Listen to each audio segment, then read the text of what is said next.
Olá, viva! Esta é mais uma edição do Odisseia na Terra, hoje sem o António Tavares e hoje quem entrevista sou eu.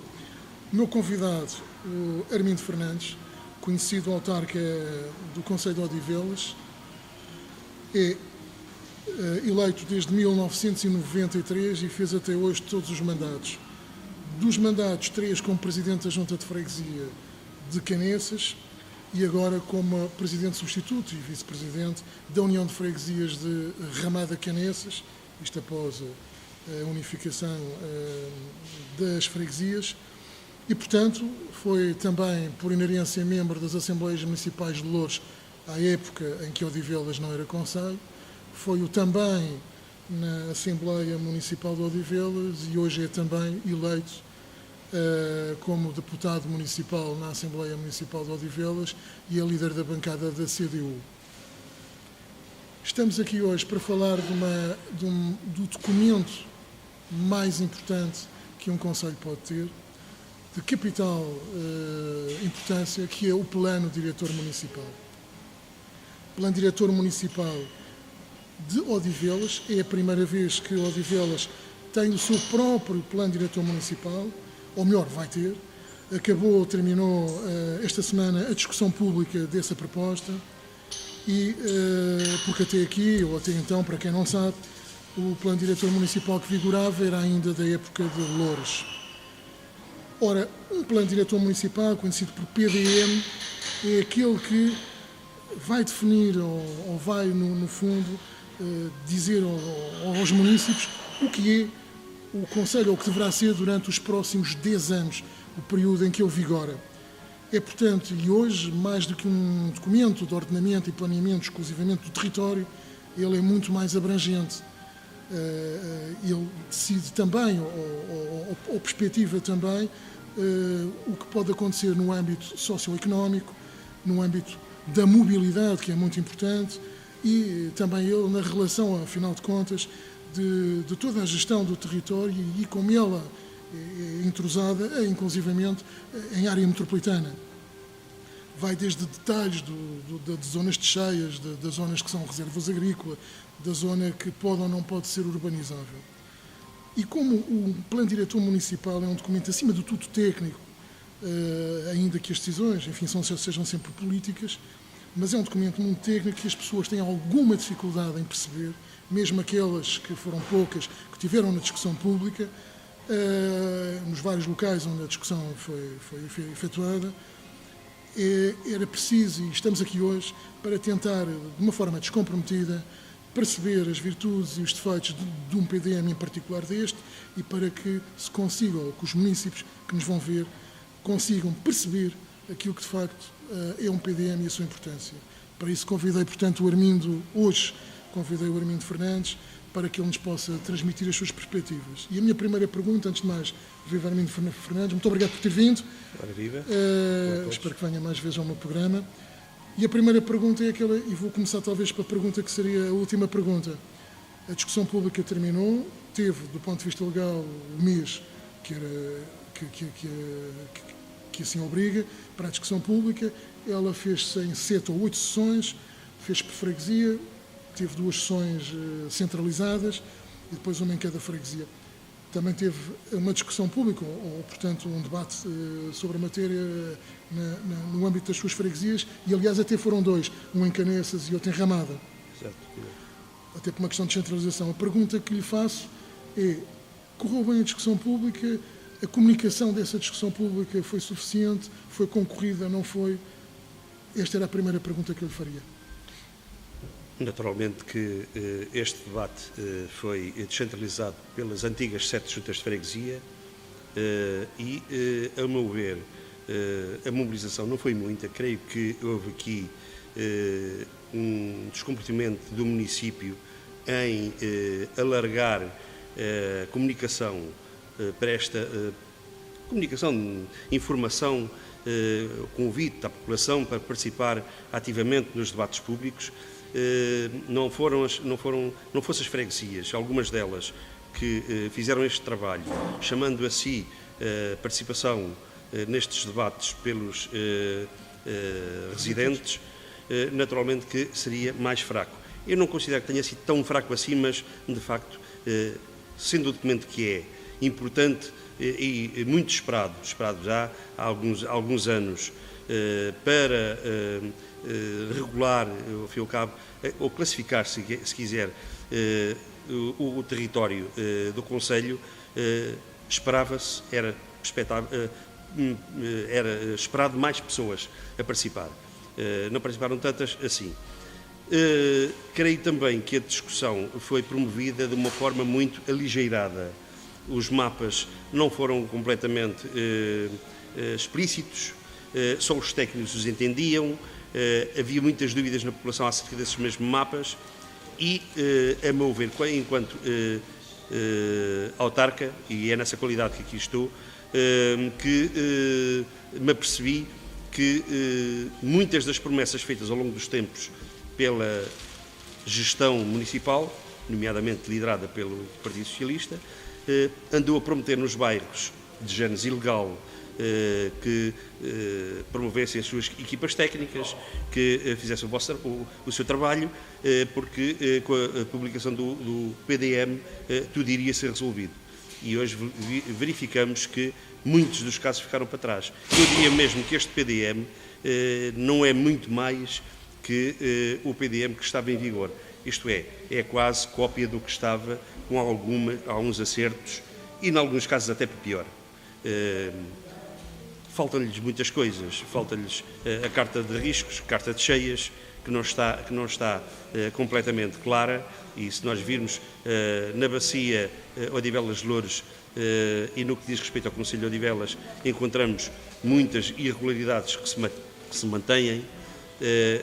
Aos bairros de género ilegal, ainda agora recentemente, já no decurso da discussão pública, um bairro em Canessas foi ilegalizado, segundo diz a Câmara, por informação ou posição da CCDR, que não aceitou pela situação onde se encontra. Estou a falar do bairro da Horta das Ribeiras, em Canessas. Outros há nesta situação que também têm situações pendentes que não vão ser resolvidas. Este PDM tem uma coisa nova, e quando estou a falar assim não estou a dizer que o PDM não é uma coisa interessante, não é uma coisa importante. É, com certeza, e foi por isso que nós andámos a debater-nos ao longo dos anos pela existência do PDM. Naturalmente queríamos melhor. Com quase 13 anos. Exatamente. Naturalmente queríamos melhor. Mas chegámos ao ponto de dizer melhor ou pior, queremos um PDM cá fora, mas também não queremos um PDM a qualquer preço. E na verdade o que nos aparece aqui não é um PDM completamente mau, mas tem coisas que podiam ser melhoradas e não o foram. E foi feito agora um pouco à pressa porque tem um horizonte curto. Maio deste ano. Até maio deste ano, porque chegando a junho toda a legislação vai ser alterada e perdia-se o PDM e tínhamos que voltar à estaca zero.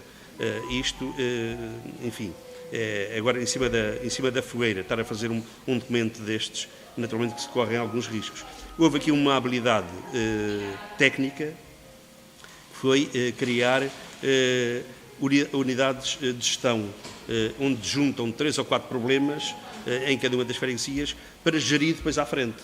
Isto é, com aquelas unidades de gestão ultrapassam a dificuldade para depois estudarem particularmente à frente. Exatamente. Aquilo que não se conseguiu decidir em PDM passa a integrar essas unidades de gestão. Tem uma coisa boa, eu diria boa, mas não será tão boa quanto isso. Os técnicos municipais encarregaram-se de tranquilizar os técnicos das associações, das comissões de administração dos bairros, de que havia uma majoração de 20% para recuperar as casas que não cabiam dentro dos alvarás dos bairros e que tinham voluntariar mais. Bom, mas isto, a meu ver, tem duas vertentes. Por um lado, tem a vantagem de a Câmara, o que aprovar, vai taxar a preços bem caros essa legalização. Por outro lado, nem todos cabem nestes 20%. Há bairros que têm muito mais que isso e muitos vão ficar para trás, não vão conseguir resolver os seus problemas. E ainda falta saber se isto desculpe interrompê-lo. Portanto, vai haver casas, fogos, que não vão ser nunca legalizados. Exato, e vai haver com certeza. Pese embora os técnicos de baixo tinham dito muito vagamente que fizeram implementaram um estudo para que todos coubessem dentro. Mas, naturalmente, eles também não têm essa certeza, ou melhor, se a têm, não a admitem, mas temos nós a certeza de que nem todos cabem naquilo. Mas, mesmo assim, 20% já resolve muitos dos casos que estavam pendentes, mesmo antes da lei de 91 e 95. E, para nosso entender, era até aí que deviam ser contemplados. A partir daí, já tinha uma legislação que não permitia construir qualquer coisa. Portanto, as pessoas que construíram a partir daí já sabiam que estavam a infringir. Portanto, havia de haver aqui um limite. Mesmo assim, não é mal de todo. Continuamos a perdoar o prevaricador. Outra situação que nós compreendemos, exatamente. Outra situação que nós compreendemos que também não está correta nós vemos, por exemplo, uma urbanização que eu conheço bem, nós conhecemos bem, talvez, o Jardim da Amoreira. E aquilo é um mar de lojas com falta de ocupação, quase em todos os lotes. Com a crise pior é. Os prédios, existem lojas que não estão habitadas. Isto, para além de ser um desconforto para quem... Isso decorre daquela parte que, no fundo, tem a ver com a legislação, que é os tais 15% da área de construção para a área comercial. Exatamente. E sem que isto se tivesse percebido, a evolução dos tempos, a situação económica e financeira... Alterou. E desta vez altera. E aqui, muito estranho que pareça, em alguns casos, eles dividiram o território agora em a parte urbana e parte mista. Na parte urbana tem o Urbano Central 1, nível 1 e nível 2, onde chega a ocupar 40% em qualquer destes casos. Na outra parte vai de 10% a 20%. Pode haver uma redução, mas ela não é significativa. E quando se me pedia a nível da Comissão de Poder Local na Assembleia Municipal, temos andado a sugerir à Câmara que corrija estes pormenores, porque são situações que de facto não se justificam no tempo que corremos. Se fosse um prédio sim, prédio não, era capaz de ser assim. Agora, todos os prédios que são feitos, todos têm que ter lojas. É até incómodo para quem lá mora, porque essas lojas podem ser fruto de muita coisa. Portanto, havia que corrigir isto e não está corrigido. Não sei se estão à espera de que a evolução da crise dure pouco tempo e que venham aí tempos melhores. Mas nada voltará a ser como foi. Mas nada voltará a ser como foi, ou se for, vai demorar muito tempo. E até lá esta situação vai permanecer e este PDM volta a repetir o mesmo erro. Hermínio, tocou aí há pouco em duas questões e uma delas são questões distintas e eu ainda vou ficar aqui nas auges. Para quem nos vê e não sabe o que é uma auge, é uma área urbana de géneros ilegal. Portanto, e que nasceram, para fazer só aqui um parênteses muito rápido, nasceram ainda antes do 25 de Abril, sobretudo na década de 60, por fluxos migratórios, de aquele crescente fluxo das pessoas que vinham do campo para as cidades e que se instalaram nas zonas limítrofes à área metropolitana, aliás, à própria cidade de Lisboa, e, portanto, Odivelas, hoje o Concelho de Odivelas, o território que está adstrito ao Concelho de Odivelas, foi um dos que mais sofreu e mais bairros destes tem. É os chamados bairros de origem clandestina. Exatamente. Mesmo ainda aqueles que já têm projetos com casas e habitações com projetos aprovados e devidamente ordenados. E sobre isso, eu queria lhe fazer uma pergunta e ver se concorda com algumas teses que são defendidas sobre esta matéria. Independentemente dessa imagem distorcida ou da paisagem distorcida que nós vemos de alguns pontos e noutros pontos do país, provocado por estes bairros, há uma coisa que também muitas vezes não se percebe, mesmo depois de ser obrigado e essas construções nesses bairros terem de ter projetos aprovados pelos municípios, nós somos confrontados com uma outro tipo de visualização da paisagem, que é casas de vários modelos, vários feitios, várias cores, uma certa desintegração do próprio ambiente visual e paisagístico. Há quem defenda que isto muitas vezes sucede por duas razões. É que isto não devia suceder porque há um regulamento e planos de pormenor, mas quando isto é visto na ótica eminentemente do loteamento, nós passamos a ver isto de uma ótica de cima para baixo, ou seja, numa ótica vertical. E, portanto, não vimos isto numa ótica de cima, como se estivéssemos a ver uma imagem de satélite, uma planta de chão. E, portanto, não vimos isto na vertical, não vimos o que é que a pessoa, o projeto, no essencial ao loteamento, muitas vezes, propõe em termos de fachada. E depois estas coisas decorrem, estas aprovações acabam por decorrer, porque acaba por estar mais importância, muitas vezes, àquilo que é o próprio loteamento do que estes planos de pormenor e olhar-se até para o regulamento. Acha que isto é verdade? Isso é tão verdade que, quanto a gente ainda vê isto hoje, mais grave ainda, e isso são falhas técnicas ou outros interesses que não são acotelados, que acontecem nas urbanizações legais. Nos bairros de género ilegal, ou chamados clandestinos, o que se está a fazer agora é tratar tarde e a más horas de recuperar o que está feito. Recuperar o que está feito, naturalmente quem para o seu lote construiu, não está com meias medidas, com pormenores técnicos, construiu de qualquer maneira. O mau foi a Lei 91/95 ter chegado tarde e depois com ela as alterações da 169 e a 2002 ou 2005, salvo 2005 de 2002, que regula esta situação toda e que deu origem à criação das comissões técnicas dos bairros que fizeram os seus levantamentos e a aprovação do seu alvará. Depois do alvará, essas coisas já não acontecem. No entanto, no meio de tudo o que estava para trás, naturalmente que tem essa visibilidade. Temos que entender isto como uma recuperação de uma situação que tem origem clandestina. E nesse aspecto, de facto, não há muita melhora. Não há muita melhora, exatamente. Décadas. O grave é, numa urbanização nova, vermos aí prédios de esquina torcidos, feitos de uma maneira, feitos de outra, ou interesse do empreiteiro, e não calculando o urbanismo, a visibilidade urbanística que devia de estar presente e não está, em alguns casos. Aliás, Odivelas, nesse âmbito, se calhar tem muitos casos e se calhar só tem 3 urbanizações recentes que estão melhores nessa matéria. Exatamente. Que é a Ribeirada, as Colinas do Cruzeiro e os Jardins da Radial. E algumas partes da Ramada, que ainda assim, aliás, desde o começo do bairro do Chapim, do Casal do Chapim. Mesmo aí foram autorizadas construções quase em cima das ruas, quase em cima das ruas.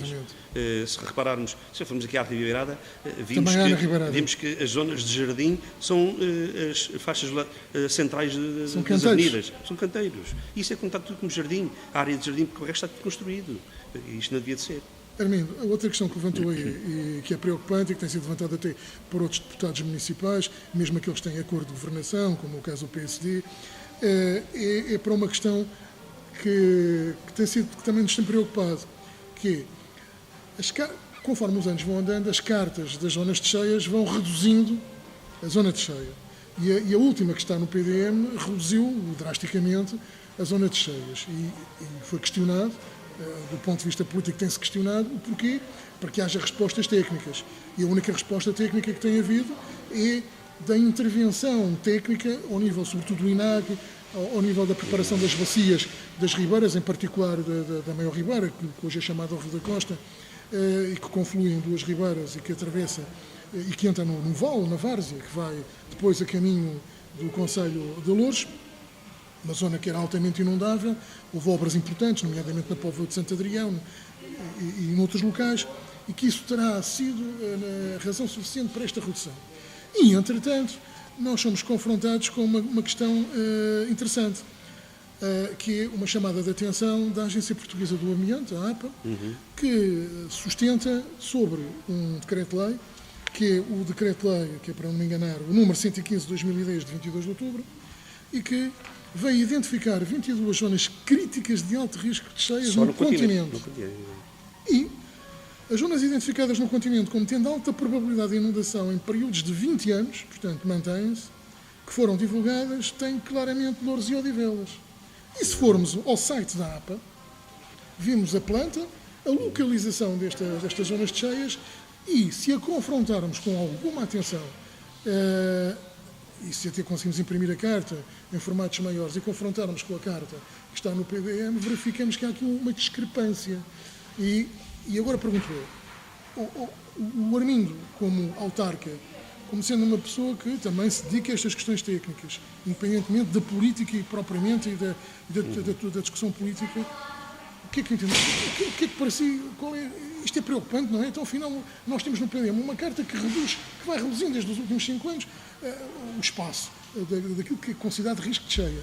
E depois, vimos aqui, em 2010, portanto, estamos à distância de 4 anos, aliás, 5, fez agora 4 anos, estamos à distância de 4 anos, e temos aqui, que está perfeitamente em vigor, e, entretanto, isto foi feito recentemente, esta conferência da Associação Portuguesa do Ambiente, e que volta a chamar a atenção.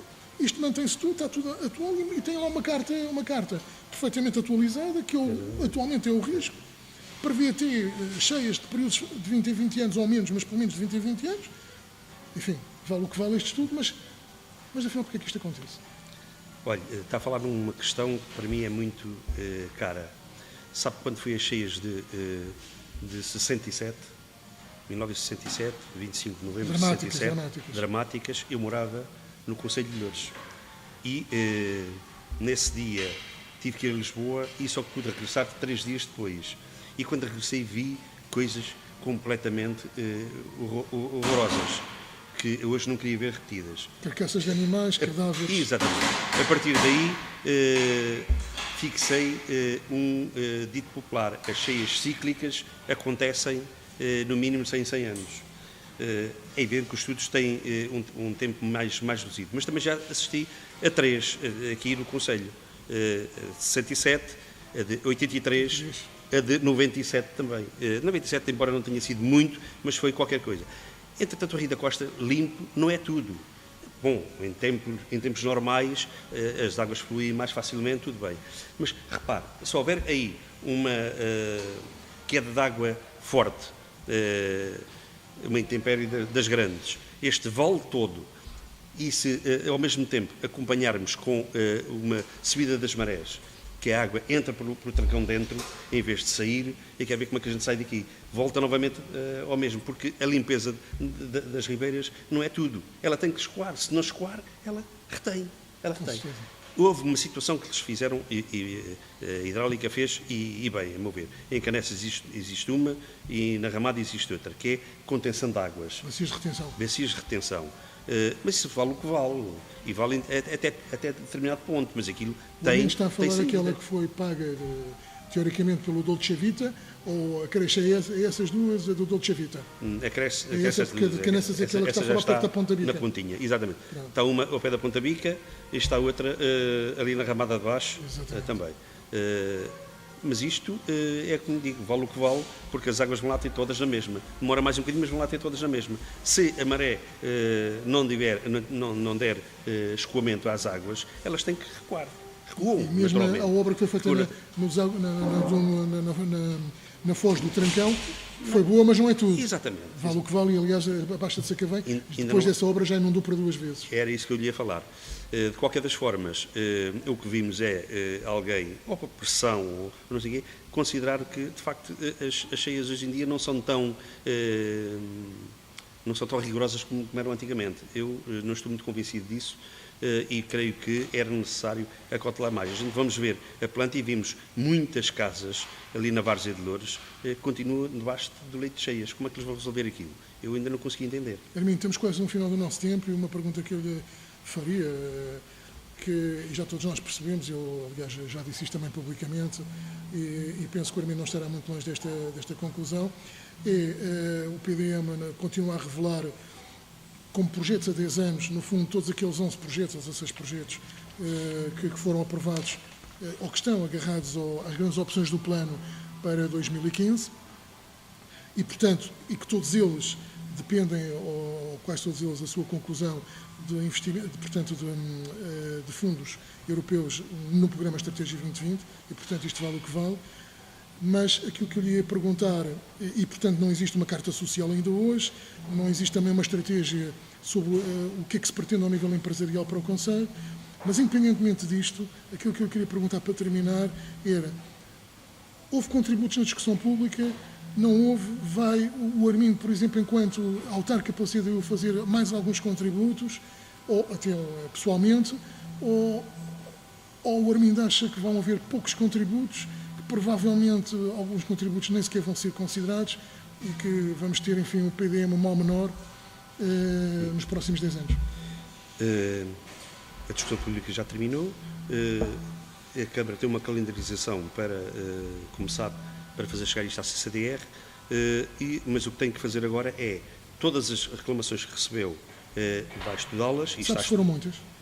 Não sei, sinceramente não sei. Em Canessas? Houve bastantes ainda, houve bastantes.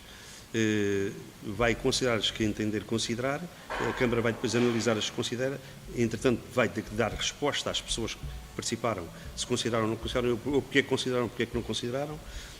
Depois daquilo tudo preparado, a Câmara pronuncia sobre aquilo, manda à CCDR e depois é que vem à Assembleia Municipal. A Assembleia Municipal para a aprovação final. Se tiver alterações, propõe as alterações. Se não tiver alterações, então vem à Assembleia Municipal para se aprovar.